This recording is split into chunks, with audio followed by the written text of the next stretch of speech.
It's Tuesday, April 12th. Coming up live on The View. They're kicking up their heels at Hot Topics. From Kirstie Alley's latest Dancing with the Stars mishap to Trump's war of words with Bill Cosby. And whether Kate Middleton is taking dieting too far for her big day. Plus, Katie Couric's taking on rumors she's leaving the anchor chair at the CBS Evening News. If she's thinking about reuniting with her former co-host Matt Lauer for a new show. And telling you the best advice she ever got. Then, The Good Wife star Chris Noth is revealing if Mr. Big will be back in a threequel to Sex and the City. And how he raised money by raising his kids and giving the audience an eyeful. All that, Hot Topics and more, coming up live on The View.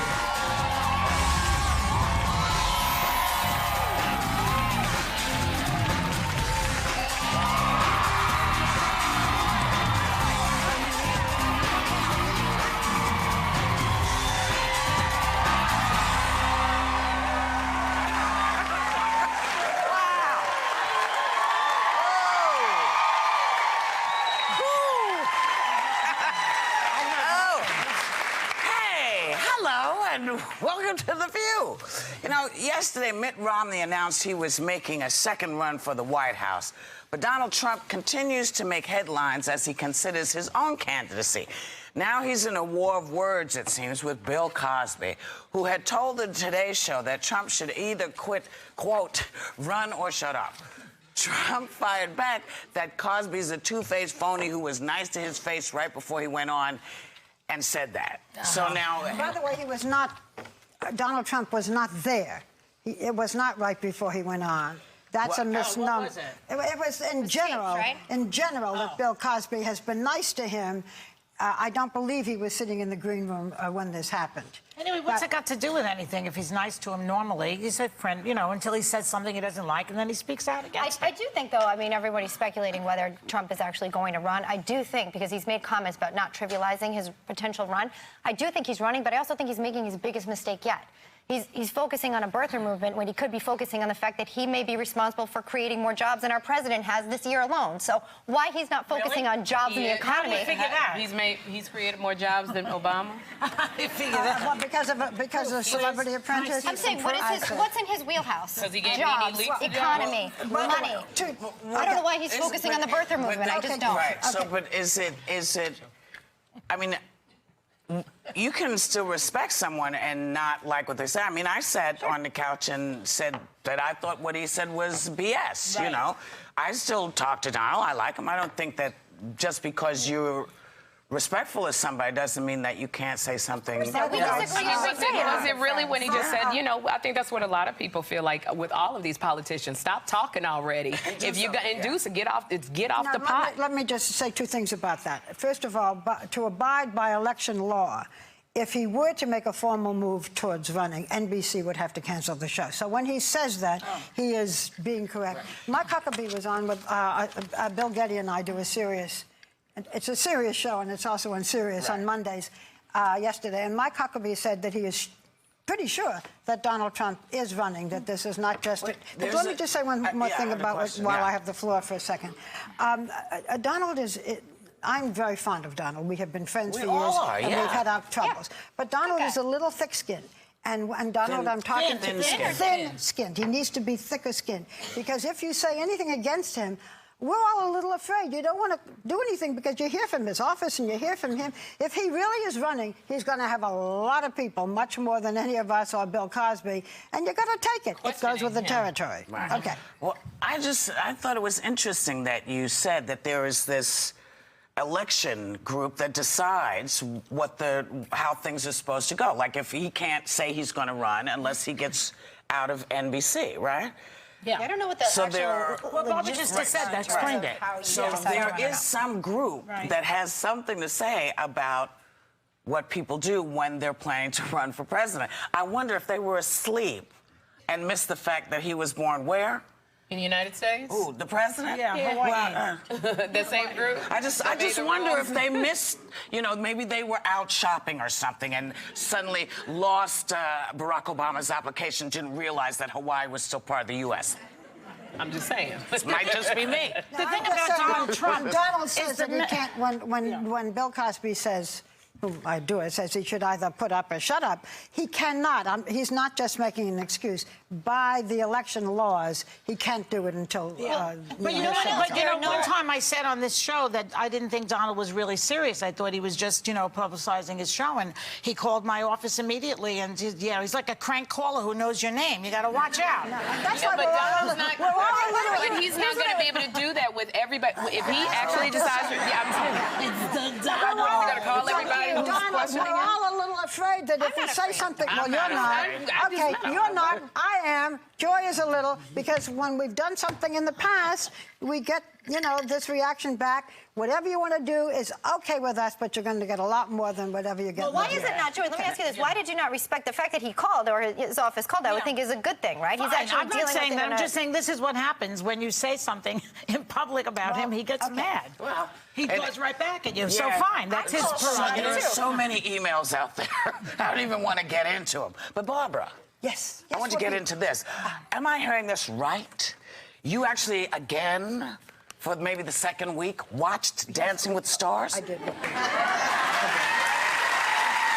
I think you're studying it so that you could be a contestant on it, Barbara. Well, I got to. And two. Yeah. Well, I know, Whoopi. I failed you, didn't I? No, it's all right. But you made us happy. That's right. So, but let me. As long as I watched. First of all, it's long. I mean, it doesn't get over until 10 o'clock at night. It's 2 hours. Oh, boy. Okay. First of all, I am in awe of all of them. I think they are all great dancers. The fact that they can learn what they learn in 1 week, 4 my days. hat's off to them. 4 I days. mean, I think it's terrific, and the choreographers, their partners who trained them. I love the fact that it was like a symphony orchestra doing classical music. You didn't. No, I love. Look, I've got the greats on my iPod. I love classical music. I'm just watching Dancing with the Stars. I'm not there to watch a symphony orchestra. I wanted more dancing, less symphony. Well, shots. I like both. Okay, but so here I have to am kill watching the them. time. Okay, but Yeah, I know. now here's the high point of the art. I'm staying up and staying up. I'm waiting for Kirstie, right? I'm waiting for Kirstie Alley, and she's of course the last. Why are you waiting for her? Because last week her partner fell. Because You wanna see him fall again? always drama. There's always drama. We could put a banana there next time. Yeah. Oh wait, they were close. She got so it. they keep her until the end because they want to keep people like me who are ready to go to bed watching. Right. So last week the partner has a cramp in his leg. You know what happened this week? Did you watch? Her shoe fell off. Yeah. She's in the middle of doing her dance, and the shoe. thing. Take a look.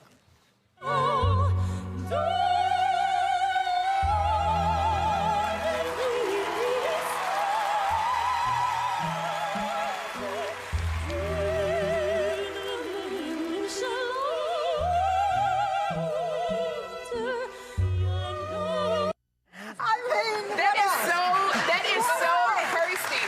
Don't you feel like you're watching an episode of Cheers with? I know, I'm saying you klutz every week. And she says it about herself. And yet, you know what? The judges, I adore the judges, by the way. They still give. Who's You adore everybody today, I Barbara. do. I do. Donald Trump. I love everybody. The judge. You like Bruno. You like Bruno. You like Bruno. I am going to Velcro Bruno to his chair. Yes. I really, though, Kirstie is so By great the way, because she she's still such a got good scores. She got great scores. She should. She She didn't keeps miss a getting beat. up and She keeps kept going. Well, it's You know always good to Kirstie. score good. Can I tell you who else was great, though? Yes. Oh, tell us, Oh, baby. he was so fantastic. Who? Romeo, I think, had the dance of the night. I was just blown away by how well he did. Check this out. let's see. He was great. Let's see.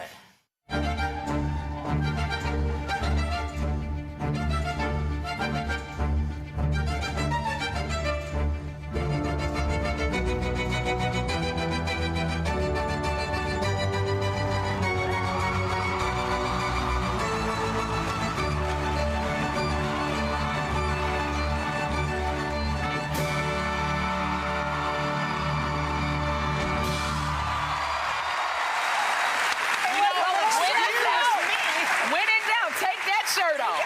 And then jump on it. They're all good. They are. But there was one, Barbara, also. Well, you got to watch next week, okay? Why? She doesn't want to.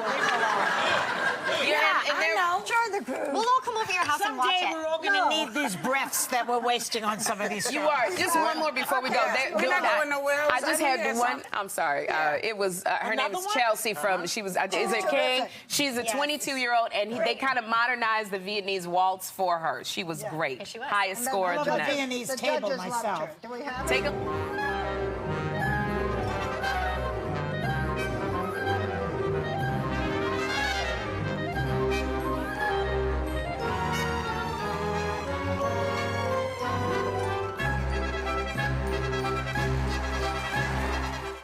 was a Viennese waltz. But they, I know, Lynn Goodman. I've never seen any Viennese people doing that. I've seen many Viennese people. He was upset. Lynn Goodman, the judge, he said he didn't like it. I'd like to see a woman drag a man around like that one night. Just throw him up in the air, pull his arm, jump on top of him. Well, if they do, you have a problem.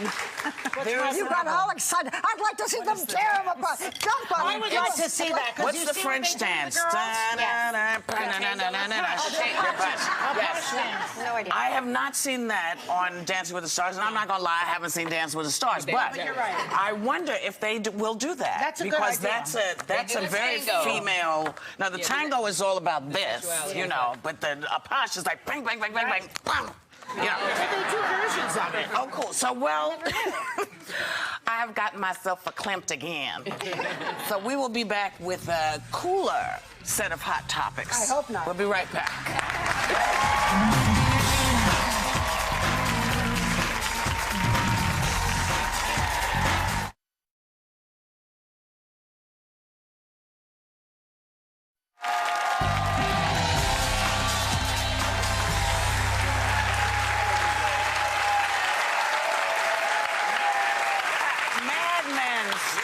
January Jones told Marie Claire, UK magazine, that she was picked on in high school because she was so pretty.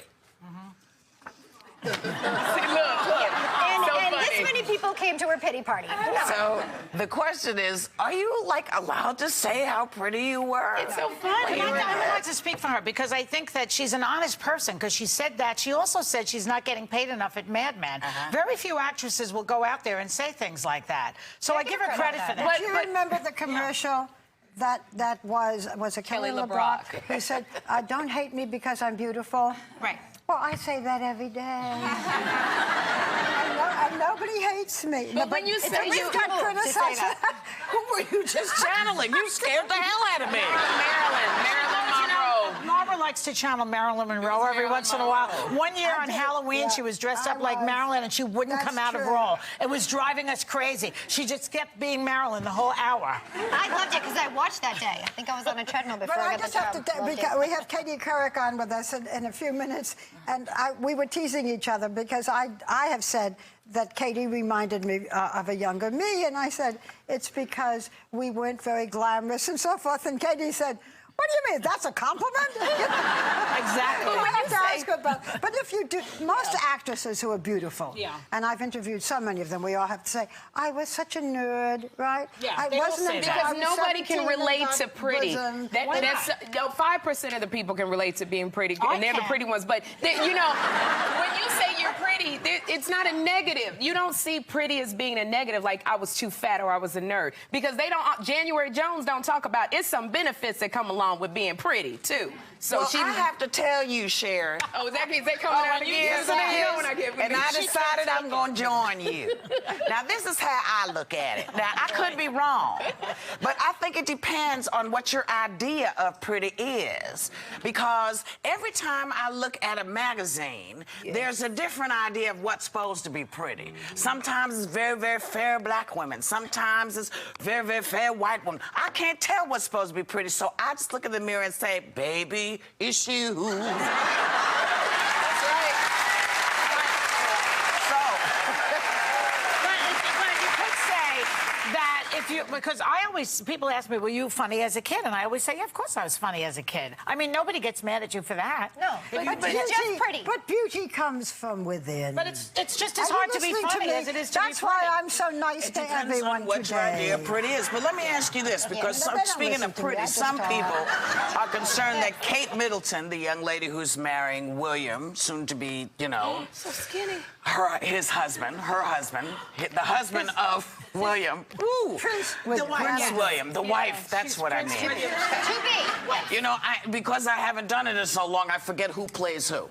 Now, Kate Middleton is dieting. Some folks feel a little too hard to prepare for the royal wedding. Oh my gosh, she's so skinny. Well, let her get skinny. It's her wedding. Let her do this. You're never going to have motivation like this again. There's nothing else to do but plan a wedding. You're already busy.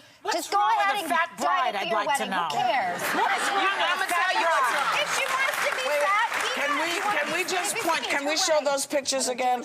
I want to see where the fat bride is going to be. Which of these girls? Which one is the fat one? She's not. She just looks normal. Can I just go back? The one is fat. Can I go back? Yes, you can. Can I go back in history a little bit? When Princess Diana got married, Right. she was 19, she was just 20. Right. She lost a great deal of weight so that she would be a very thin bride. For various reasons, including that, she became bulimic and anorexic. Yeah. So it's the bad path to go on, but Kate doesn't look to me any different. She had a gorgeous. Do you remember that picture of her in that see-through dress? Yes. She had a gorgeous figure then. She has a gorgeous figure now. She's been good naturally skinny her whole life. By the way, this is a good chance for me to say, I'm going to plug something. Yes. Okay. That next Monday night on ABC at 10 o'clock, we have the most wonderful special on the royal family. Whoopi, you'll learn every detail. I host it. I didn't know every detail. I had to learn it. But it's all the background, all the stuff, all the fun. So it's a little early in the game. But it's a knees up, and we learned what that was yesterday. This is 10 o'clock next Monday on ABC. Cool. What's knees up? Big party. Big party. Dancing. Yes, One foot at a time. Alternating, knees up. Well, it's kind of an interesting thing I'm going to mention now. It's not quite knees up, but it is the 150th anniversary of the start of the Civil War. And boy, am I glad that the North won. Yeah. You know, it'd be a little bit different up here at this table right now. It'd be a little bit different. While you're doing the hot topics. Are y'all thirsty at all? But a little bit different. Miss Joy. But you know what?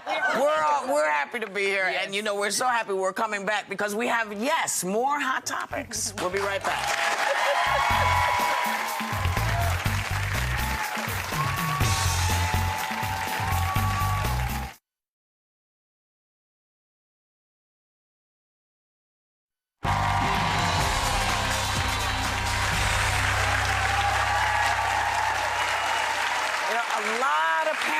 A lot of parents are in an uproar over things that are being marketed to young girls these days. Abercrombie & Fitch has padded bikini tops for girls as young as 7.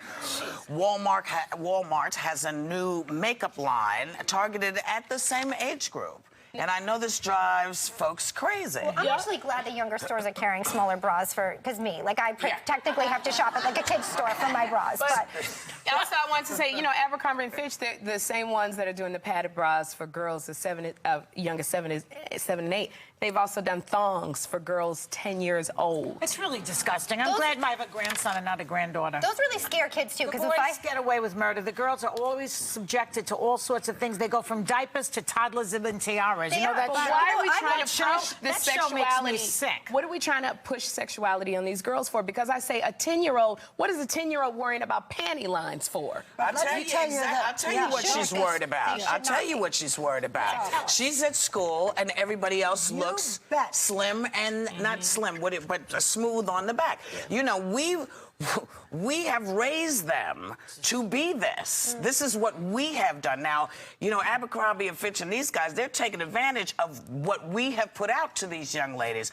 Why does anybody need to wear a thong? Well, what does it matter? I have one on right now. I had one on. I haven't seen it in 25 years. I will say this. I don't know where it went. You know where it went. I don't know. You know, every now and then I think I feel it and I think maybe, but I never push hard enough to find out because who knows who's going to come out of this. To your point, if I could just say, to your point. Wait a minute. I did. What got into you today? I like you. Your thumb is doing something to you. You are a number. But it's that's the problem when we keep trying to say it's cute for a little girl to dress like her mommy. It's never cute That's to the do thing, that. because it makes me question if it was a regular average Joe selling thongs for little girls and padded bras for little girls outside his trunk, I freaking would call the police. But let's be real, okay? Wait a minute. What is in your mind that you say? Have you seen Abercrombie & Fitch's advertising for the past 10 years has led anyone to believe that it's not actually a safe place in terms of sexual identity or sexual confidence or just being able to be a kid to walk in there if you're under a certain age. They're advertising advertising alone is uber sexual. Yeah, okay, so it's not surprising to me that they're carrying things like that at all. But that's what I'm saying. It just the mind of a person. It's a store. They're allowed to sell whatever they want. When you see how kids are dressed today, and parents do not love it, and the kid says, well, so-and-so does, and Judy does, and Joy does, and so forth. Parents are so scared of their children that they don't say, if you don't take that off, I will slap the color off you. They're dressed like little hoes. That's right. That's what our parents would have said. Yes. They're dressed like little hoes. Say it again. What did you say, Barbara? They're dressed like... Oh, now you're listening to me. No, say it. What did you say, Barbara? I don't have to repeat it. Yes, they're dressed like little what? What? Little what? Okay, you know what? While that's going on... Did you actually say little hoes? She said they're dressed like little Wow, hoes. Barbara! You're right. You're right.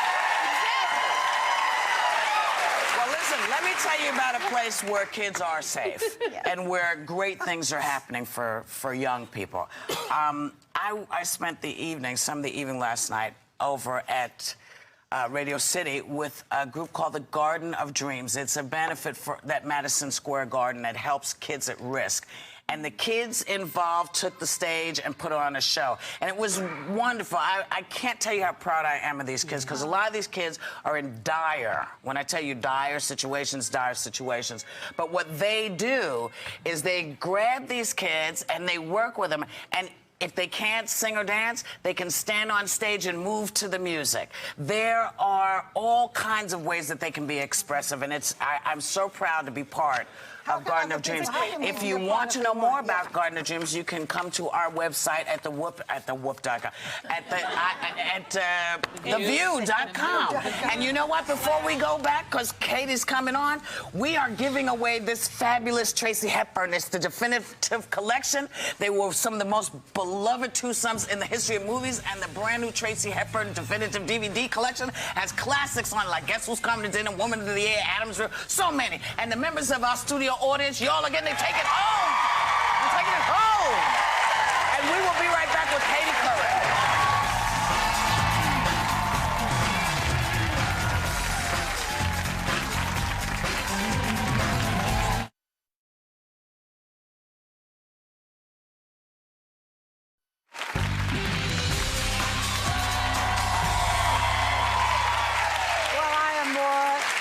A little familiar with the microscope that Katie Couric has been under for the past 5 years as anchor of the CBS Evening News.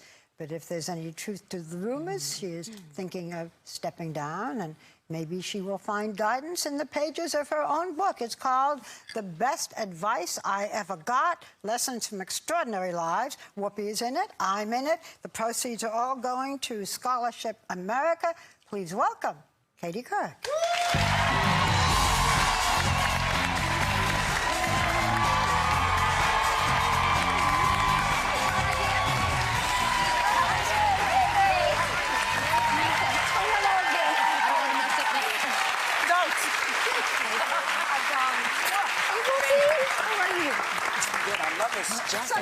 So did you mind when I used to say that that I could relate to you, that you were a younger version of me? And that neither of us was particularly glamorous? Yeah, I did say that. Yeah, well, I didn't mind. I'm flattered to be compared to you in any way, shape, or form. Very glamorous. By the way, I want whatever you're having. You are so funny today. Yeah. I mean, she's always funny, but you almost remind me of your former self when you were on Broadway. Yes. Well, she is her former self since she came on the show, right? I guess it's a good day today. I'm having a good day. Unplugged. So we got a lot of things. Every day you pick up the paper, there's another headline. So it's boring. reported, it's not boring to everybody else. It's been reported that you're leaving CBS in June. It also, today, front page of the business section of the New York Times, Scott Pelley, who's been doing 60 Minutes, is going to take your place. So will you finally confirm that you're leaving already, or you're going to be like Donald Trump and... Oh, well, thanks a lot, first of all, for that comparison. Okay, I'm not so sure of that, at least not with the hair. But will you finally confirm that you're leaving? No. Because right now I'm in... first of all, I don't think it's my place to do that. I haven't made a decision. I'm in the middle of discussions. I respect you wanting to answer this question. I respect you wanting to make news on The View, but I'm not in a position to really discuss it at this point in time. talking about certain opportunities and figuring things out. I'm loving doing the evening news. I'm really proud of the show we put on every night. A syndicated show. I'm looking at all sorts of opportunities, and I promise when I make a decision, I'll come back. But let me ask you something. Here we go. No. Listen, I learned from the masters, so I'm not going to fall for this. But go ahead. No. I want to quote what you said last week, because you did an interview in the Sunday New York Times, just a couple of days ago, and you said that the show had been in third place for 13 years before you got there, and that some people felt that the local lead-ins, which you said were low, affected the ratings from going up. Do you think that anyone could have turned that show around? Well, I think, first of all, I think we should point out 6.5 million people watch every night. Given this fragmented media landscape, that's a very big audience. And so it's considered the big ratings getter. Only had 3 million down to 2. It still was third, and this was your. This was an interview you gave in which you said we hardly had a chance because of these things. I didn't say that. First of all, I said a lot. Well, I said that's one of the things I said, but I said there are a lot of explanations, I think, Do you think for anyone the reason. could have turned it around? I don't know. I mean, that's a hypothetical question. I don't really feel like I can answer. I mean, I did my best. I continue to do my best every single night. And I've always, even when I was at the Today Show, I was never kind of a ratings-obsessed person. I always really focused on the quality of the work, to make the content really exciting and challenging and fulfilling.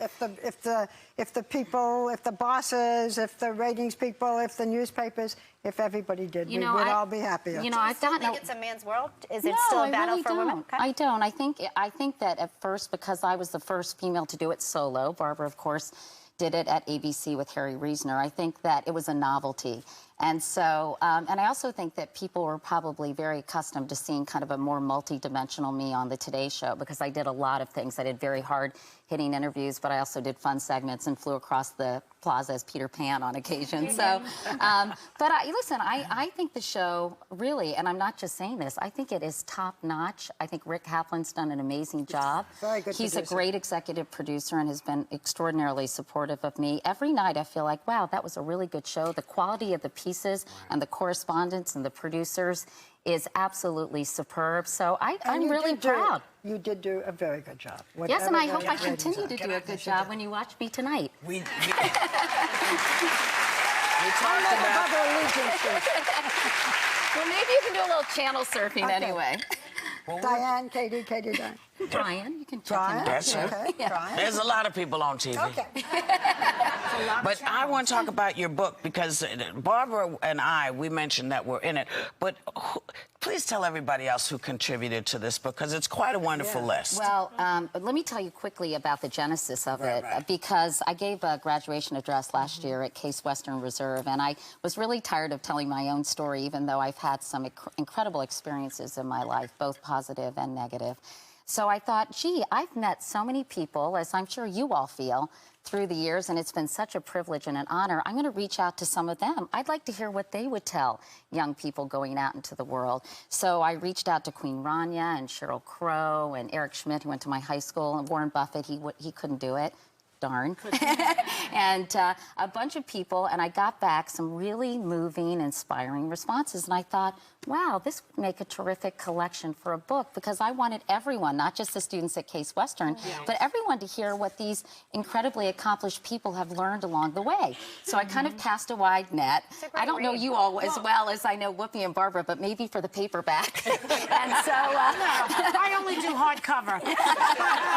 The overriding advice of the book is the following: never be afraid to fail, find what you love, and make that your career. Follow your bliss, sort of thing. Yeah, that's what Barbara wrote about, I know. What should you do if you do? More than that. All right, but what should you do if you do fail? Well, you know what? I think you can quit often... at some point? Well, no, I think you often learn as much in failure as you do in success. Tavis Smiley, who works for BET, wrote a great essay and quoted Samuel Beckett, which I thought was impressive, too, about the importance of failing better. And he talked about Michael Jordan missing 9,000 shots and losing 300 games and failing time and time again. And this is the Nike ad he did. And he goes, that's why I'm a success. And he talks about success scars, rather. And I think people, when they're in the middle of...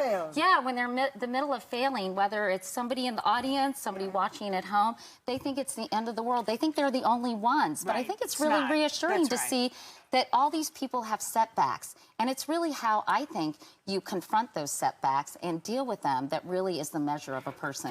Can I read mine since, Yes, since it was not just follow your bliss? Go right Thank you, ahead. I'm about to. Mine is short. In college, I had a well-known professor whose advice was follow your bliss. Practical application, decide what you really would love to do, would do even if you didn't get paid, but get paid. Okay, get a job in that industry, start at any level, get there first in the morning, leave last at night, fetch the coffee, follow your bliss, but don't sleep with your boss. Did you take your own advice? Yes! I would have made it much quicker if I had done the other way. Well, Chelsea Handler gave the same advice, but I'm I not read it now. I thought that was point. But Yeah. Chelsea and I seem to be a little different. Yeah, maybe so. Whoopi, meanwhile, talked about the golden rule, which was really sweet, but it was less do unto others. It was more don't do unto others what they do to you. Can you explain? I'm sorry, I don't mean to be taking It just, you know, lots of people will come at you, you know, and how you respond to them has a lot to do with how you will respond in life, you know. And I was one who puffed up when somebody puffed up at me. Now they puff up at me and I laugh. Yeah. But it's better for me. Whoopi also talked about, you know, if someone's really annoying you on their cell phone, talking too loudly, it'll make you do it less next time. It'll make you more cognizant. If someone has too much perfume and they're like, phew, in the elevator, next time you'll be less heavy-handed. Yeah. So it's sort of along those lines. You had also said, I don't know if we were wrapping, but about making yourself heard, which I really like. My mom used to tell all 4 of her kids, let them know you're there, Yeah. which I thought was great. Well, it was sort of like, don't be a, you know, shrinking violet. Make yourself known and go for it. And there's a lot of great advice, I think, from a lot of people, including my mom and dad in there. Yes, I'm getting in my ear. We must wrap. Really? You know those signals as well. Yes, I'm familiar. Usually my stage manager would be like, good. Listen. You know I adore you. Whatever you do, you're going to be successful. Thank you. And I think you're doing the right thing. well, you don't know what I'm doing, but thank you for saying that. But in case I do, just in case I can give my opinion. Thank you so much. Thank and we you want all. to tell you that members of our audience are going home with a copy of this new book, The Best Advice I Ever Got. We'll be right back with Chris Noth.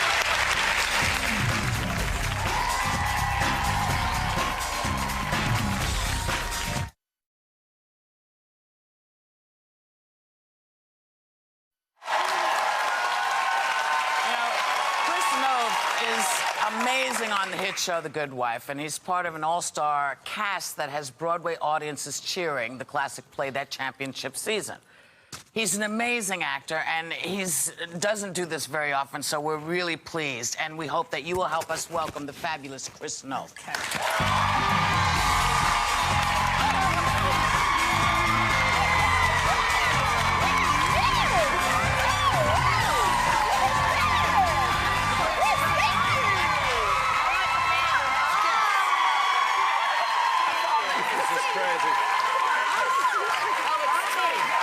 I keep bearing gifts.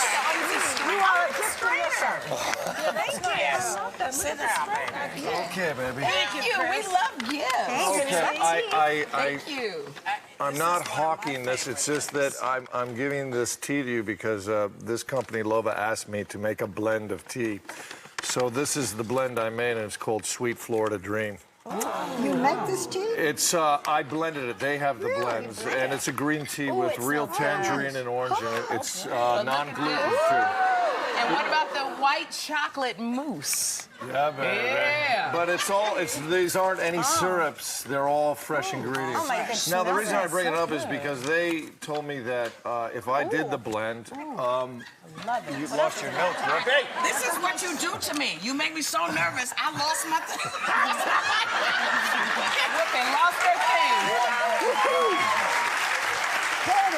I thought it was my last egg falling, but in fact, it's the mic. Okay, just say Oh, my God. and thank you for coming on with us. This will be Gotta go. Time's up. So, baby, thank you. But no, the point of this is that this company told me if I made this blend and named it, they would give 50% of the proceeds to my charity, which they will do with any one What's your a celebrity. Rainforest. It's not a charity. It's an environmental group called Rainforest Action great. Network, which Whoopi helped raise money for with me years ago in New York. It's an incredible group that's basically trying to save the earth from ourselves. I don't know when you have time It's a for small this. thing. Yeah. I don't know any actor who works more, whether it's Sex and the City and The Good Wife, and now you have time to be on Broadway. You are, you know, you never have to. You're one of the few actors I know who never seems to have to worry about getting work. But let me talk about the championship. Yes, the Champions ma'am. season. Okay. Look, it's a Pulitzer Prize winning play that was first done in 1972, Chris, was it? Yeah. And what it is primarily, it's about 4 friends from high school who get together and reminisce about the best time in their life, and they're with their basketball coach. And it talks a lot about the best time and loss. There, yeah. It's like Kramer. And I had, it's a wonderful play. No, I'm trying to get, you know. And but I had heard that when you do it and it's about loss, that your father comes into your mind. Well, there are so many different themes in this play that come up. It's so rich that we keep finding all the time. But one theme that I think is an important one is men who are in search of their fathers. I lost my father at a very young age, which is why it comes up for me a lot. And, you know, I mean, my character at one point in the play says, you know, I worked for my father, slept with him, ate, and I have no memory of who he was, what he was. Another character says, all I wanted was respect. Respect. I just wanted him to respect me.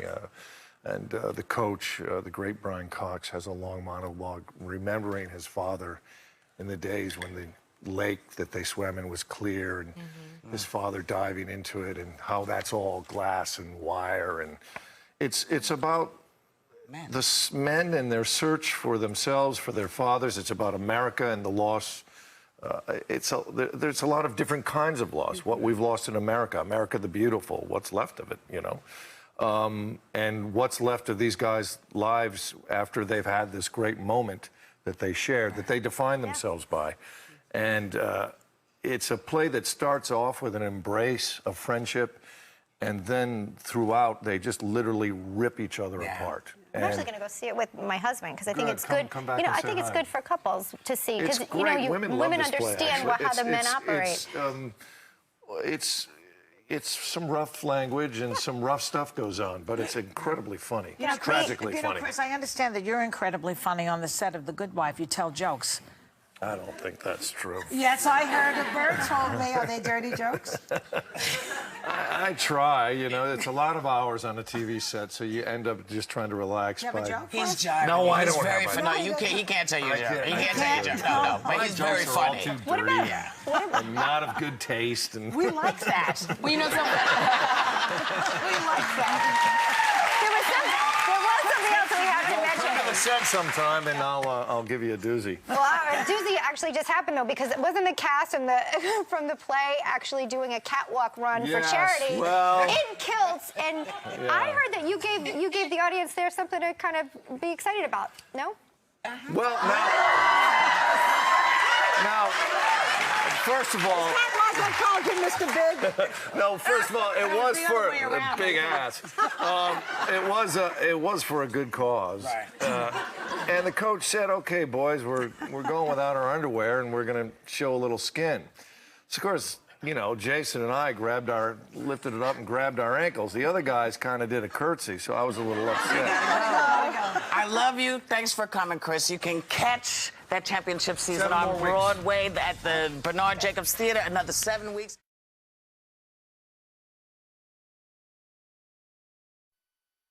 Enjoy The View.